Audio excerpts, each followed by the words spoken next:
It's Tuesday, July 16th. I'm Josie Duffy Rice. And I'm Tre'vell Anderson, and this is What a Day, the show where we're hate-watching the RNC so you don't have to. I will always tune into footage of a large crowd booing Mitch McConnell. Just tell me time and place, I'll stream it.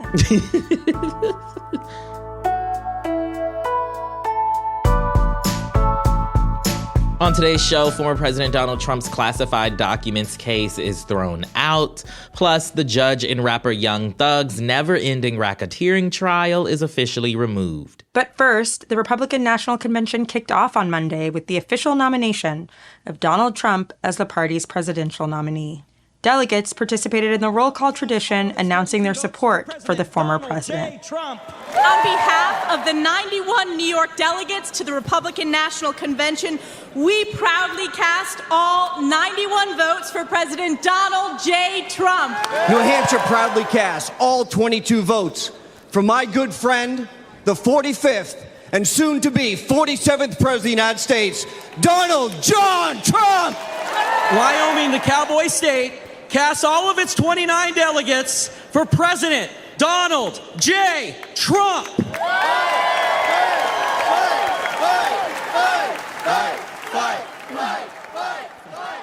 Ooh, brutal. Trump's son Eric pledged the delegates from Florida, which officially gave Trump enough delegate votes to make him the party's presidential nominee. On behalf of our entire family, and on behalf of the 125 delegates in the unbelievable state of Florida, we hereby nominate every single one of them for the greatest president that's ever lived, and that's Donald J. Trump.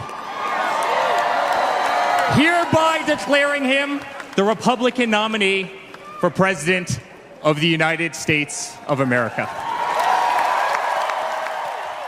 My kids also think I'm the greatest president that's ever lived. That's the nice thing about having kids, you know? And after months of anticipation, Trump finally announced Ohio Senator J.D. Vance as his vice presidential pick for the 2024 presidential election. Vance and his wife appeared on the floor of the Republican National Convention on Monday evening, where he formally received the VP nomination. The question is on the motion that Senator J.D. Vance be nominated by acclamation. All those in favor signify by saying aye. Aye! All those opposed signify by saying no. In the opinion of the chair, the ayes have it, and the motion is adopted.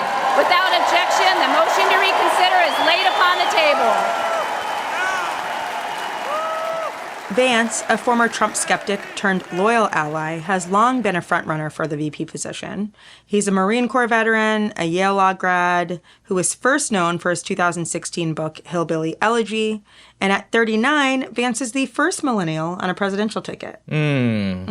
History, look at that.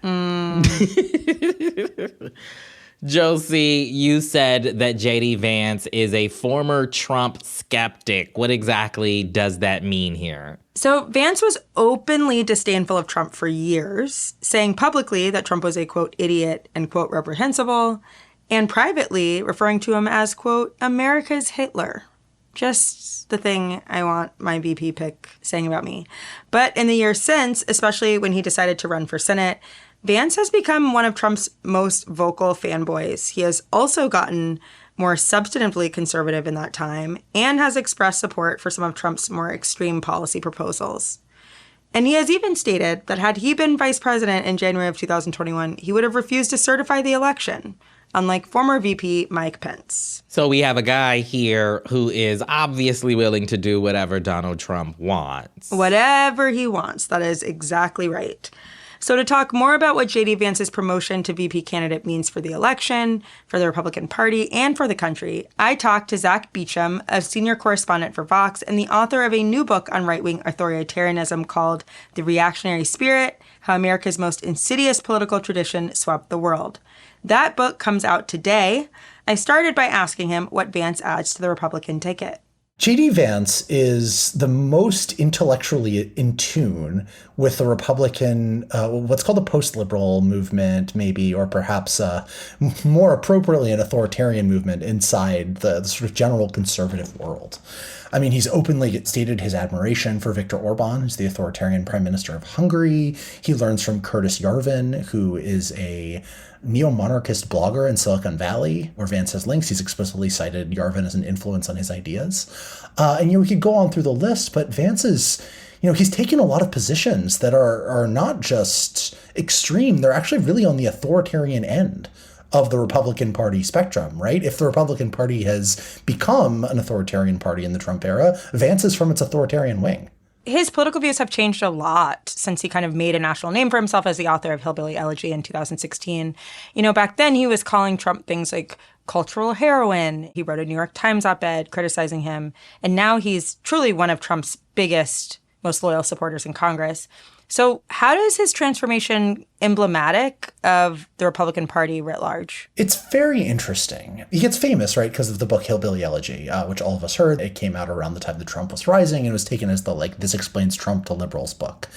And in Hillbilly Elegy, Vance takes this very classic conservative position about welfare that he just applies to white people. That's sort of his innovation, right? Poor whites in Appalachia, where he says that the welfare state is a corrosive influence. These people need to pull themselves up by their bootstraps, and the government is making them lazy and helping fuel their drug addictions, and that needs to get stopped, right? It's very normal movement conservative stuff, and he bills himself as the kind of highbrow intellectual appalled by Trumpism.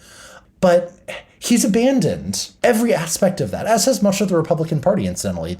And what Vance has really done is climb on board with Trump's cultural and kind of systemic preoccupations. This idea that Washington is rigged against the true people of America. This idea that Trump has been cheated out of winning re-election. But yeah, really, when I think J.D. Vance now versus J.D. Vance then, I think a transformation from a relatively normal mainstream conservative to the physical incarnation of Trumpism, in some ways more aggressive about the policy and the ideology that's been built around it than Trump himself. So you wrote in your most recent piece that Vance's worldview is, quote, fundamentally incompatible with the basic principles of American democracy. So talk to us a little bit more about that. How is that kind of reflected in the movement and the party right now? Vance's fundamental belief at this point, based on what you can see from his public comments, is that the American government is rigged against the Republican Party in a variety of different ways. He believes in some version of the theory of the deep state, of there being operatives who are devoted to basically Democratic Party ideas seated throughout the federal government who are working to undermine Trump. He believes that the electoral system is rigged against Trump. And he wants a thoroughgoing reform to bring various different aspects of the system closer in line to what he thinks would be fair or controlled by a Republican president. That means cleaning house, right? What it means is taking a system that's built around nonpartisan expertise and neutral administration of government rules, which is how our civil service works, and Vance wants to turn it all into an instrument of Donald Trump's will. And that's not the way American democracy works. It's not the way any democracy is supposed to work. To your point, this is kind of the strain of Trumpism, right? It's very much the mindset of Donald Trump. I guess the question is, do you see J.D. Vance bringing anyone new into the Republican Party or to the ballot box? Is he going to get Trump a new bunch of voters that maybe wouldn't have supported him before? Or what do we think his value add is on that level? If you weren't for Trump already, why would you now be for him? Because J.D. Vance is on the ticket. Honestly, I'm not sure what the answer is. One thing I'll say to begin with is that vice presidential choices don't matter very much historically. If you were selecting a vice president because you think they will bring in a new political constituency, you're doing it wrong, right? That's not the right way to think about it. The right way to think about it, based on what we know, is that a vice president could be president, especially when the president's quite old. When the president was almost killed this weekend in an attack, it really should hammer home how serious a decision this is, that you're one heartbeat away from the presidency. If I were the Trump team, I would say, My substantive reason for doing this is that I think J.D. Vance will be a good executor of Donald Trump's will, and in power, he will do what Trump needs him to do in order to enact his major plans for reshaping the American government. And so substantively, if what you want is to institutionalize Trumpism, then he's a very good pick. So now we know who's on the GOP ticket. Trump is heading into the RNC. You know, he's kind of a messiah figure right now. He's survived this assassination attempt over the weekend. And the party is obviously pretty unified around him already. Like, many of his most vocal critics have either left the party or more likely just gotten in line, just like Vance, right?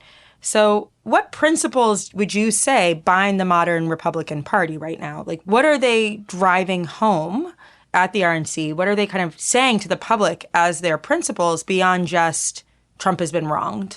Or is there anything beyond that? It's that Democrats are bad and their policies are hurting our country.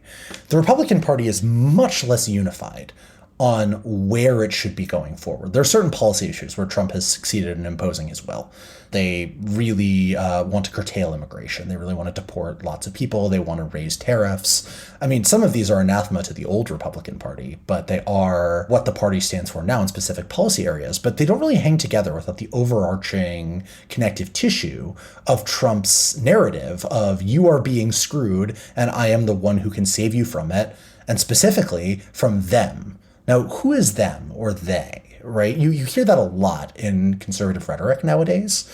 And it's just designed to conjure up this sense of an amorphous, all-powerful enemy operating through the Democratic Party who's trying to destroy their way of life. Their, in this case, being, Republicans and their supporters. And that narrative, the opposition of us versus them, that is the heart of the Republican Party. There's a common pro-Trump meme that you may have seen. It's a picture of Trump's face, and it says, they're not trying to get me, they're trying to get you. I'm just standing in the way. That, to me, is what Trumpism is right now.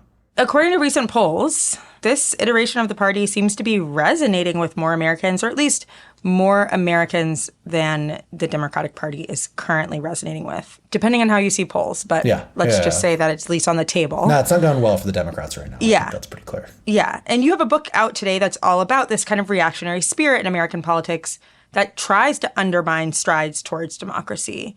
Would you say that this is an example of that? Is that what you're seeing right now? Yes, I think J.D. Vance is the physical embodiment of what I call in the book the reactionary spirit. Someone who is opposed to social change, sees it happening through the democratic system. They're put in a position to choose, right? Either they fight through the system and, if they lose an election or a policy they don't like gets enacted, say, well, that's democracy and try to do what they can to fix it. Or they make the other choice and they say, no, we care so much about preserving certain elements of the existing social order, we're willing to wreck the system itself in order to save them and attack them. And that is basically what J.D. Vance's political persona has become. He is the avatar for the people who say America is changing in a way that makes us feel alienated, feel like strangers in our own home, as the sociologist Arlie Hochschild put it. And that logic authorizes really extreme anti-democratic choices, right? There's a wonderful study by two political scientists that shows that when people are really polarized, when they believe the stakes are really high in an election, they're much more likely to condone anti-democratic behavior by candidates in their parties because they see that as a means to accomplish the ends that they want. And that's what's happening right now. That's the reactionary spirit. J.D. Vance is that. I read what he says about politics, the way that he talks about sometimes needing to do some really wild stuff in order to stop the Democrats. And I think, you are what I'm writing about in the book. That was my conversation with Zack Beauchamp, senior correspondent for Vox and author of the new book, The Reactionary Spirit. That book comes out today. That's the latest for now. We will get to some headlines in a moment. But if you like our show, make sure to subscribe and tell your friends.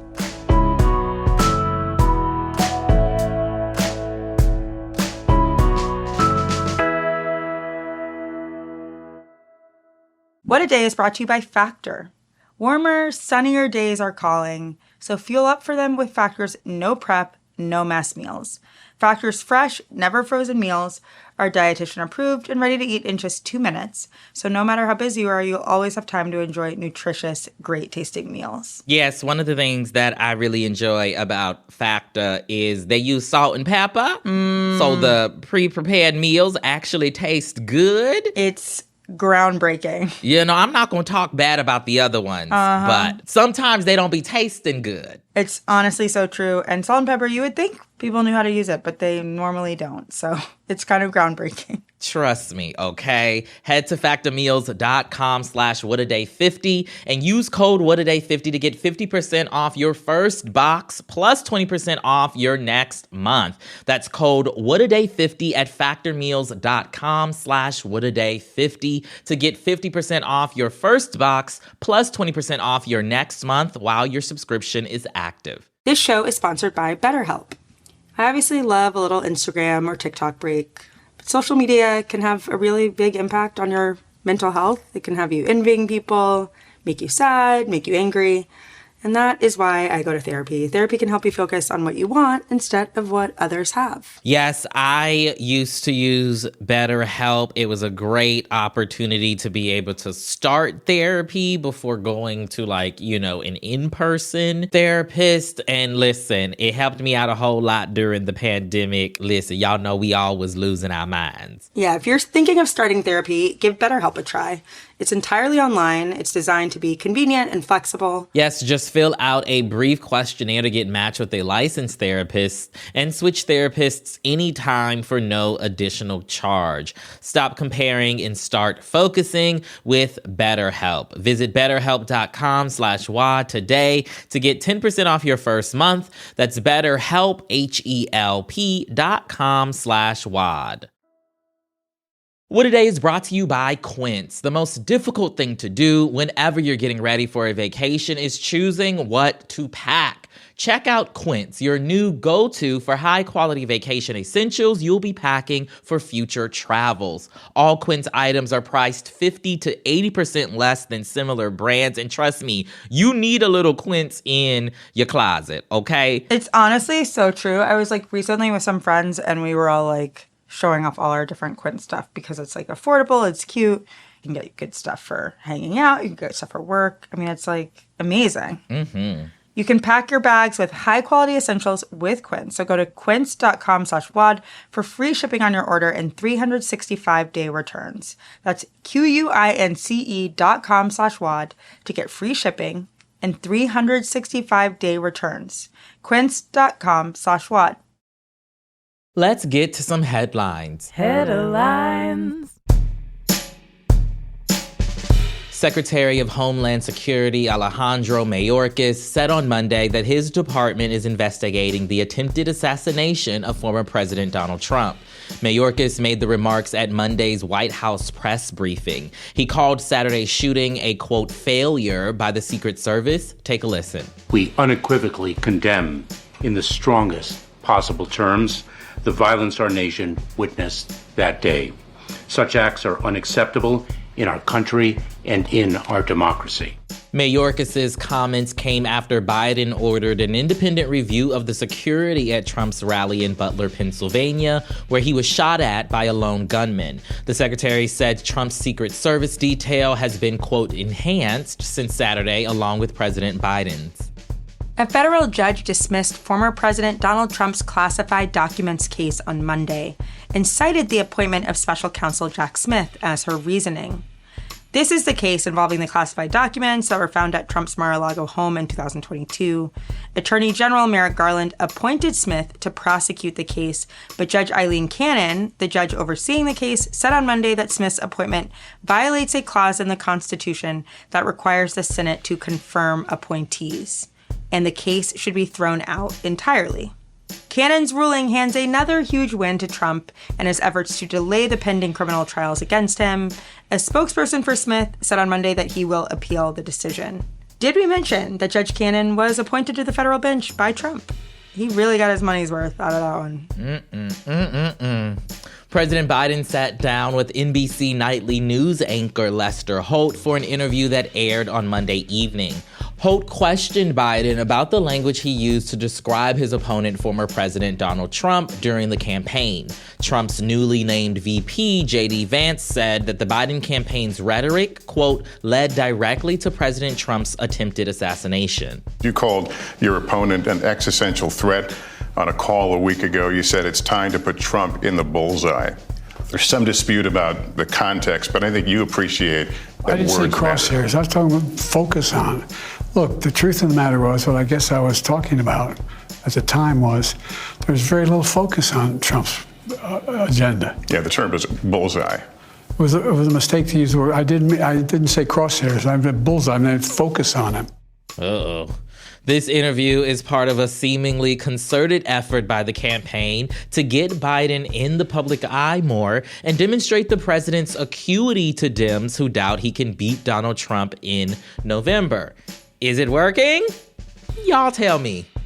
And finally, the judge overseeing the high-profile racketeering case against rapper Young Thug and his crew has been dismissed from the case here in Atlanta.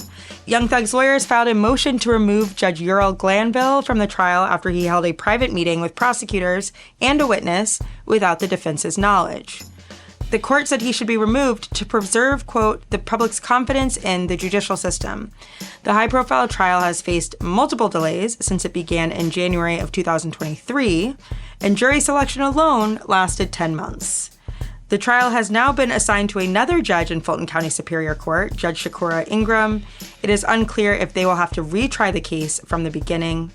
Young Thug and his co-defendants are being prosecuted by Fulton County District Attorney Fani Willis and have been charged under Georgia's RICO statute, just like former President Donald Trump.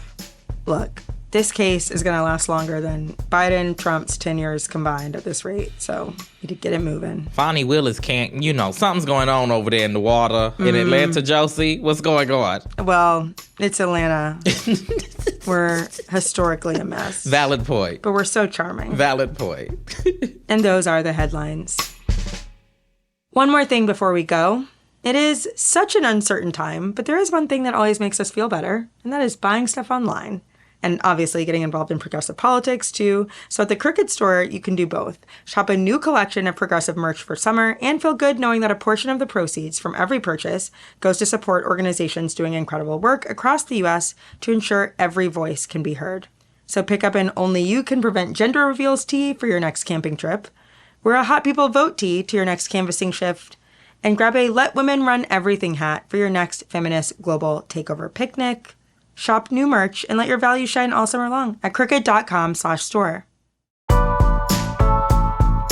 That is all for today. If you like the show, make sure you subscribe, leave a review, protect your peace by turning off the RNC when you have to, and tell your friends to listen. And if you're into reading and not just Judge Eileen Cannon's batshit interpretation of federal law like me, What A Day is also a nightly newsletter. Check it out and subscribe at crooked.com/subscribe. I'm Tre'vell Anderson. I'm Josie Duffy Rice. And booing Mitch McConnell is for everyone. This is a true bipartisan tradition. Listen, finally something we can agree on. Yeah.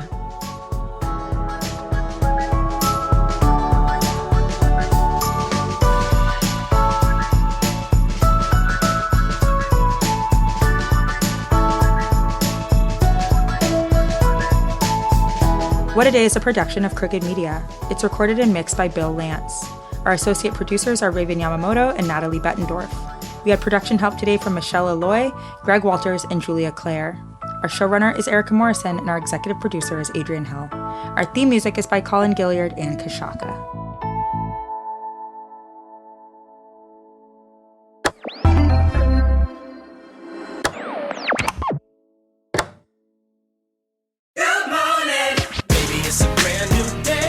Ready to wake up in a new destination nearly every day with Norwegian Cruise Line? Book today to get 70% off second guest to Alaska, Europe, and beyond. Plus, everyone can enjoy their vacation with free unlimited open bar, free specialty dining, and more. Visit ncl.com, call your travel advisor, or 1-888-NCL-CRUISE. Offer ends soon. Norwegian Cruise Line. Ships registry the Bahamas and USA. Restrictions apply. The rest of my life gon' start today. I'm Evgeny Morozov, creator of A Sense of Rebellion, a new podcast diving into the eccentric lives of forgotten rebels, dreaming of a different technological universe in the 1960s. From ecology to Scientology, from LSD to the Rockefellers, from AI to the CIA, each episode offers a thrilling mix of drama, mystery, and deep research. A Sense of Rebellion, available now wherever you get your podcasts.